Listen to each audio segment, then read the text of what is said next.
Hello or hello back. Today I will show you 3 useful gadgets thanks to which I can change the strings faster. I will also show you how to use them and tell you what, apart from the save time, is the greatest advantage of these methods.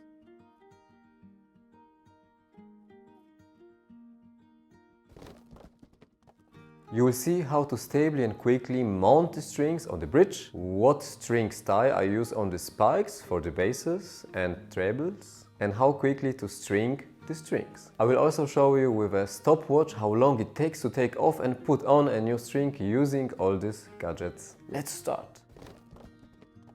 If you don't have a 12-hole bridge, then I recommend you to use a string tie like this. In the description you will find a link to a video which will show you how to prepare strings with a string tie.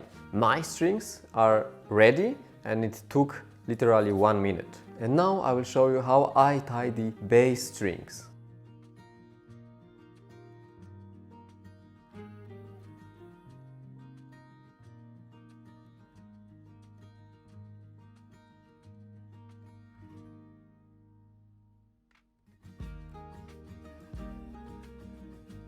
I always use a crank to string the strings, which speeds up the process firmly. For fans of gadgets like me or tired wrists, I recommend such a string drill.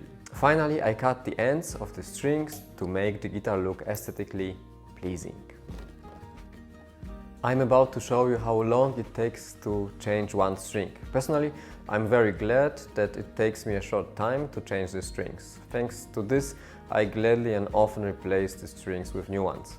And at the same time, I watch docus or tutorials on my iPad. I use the time.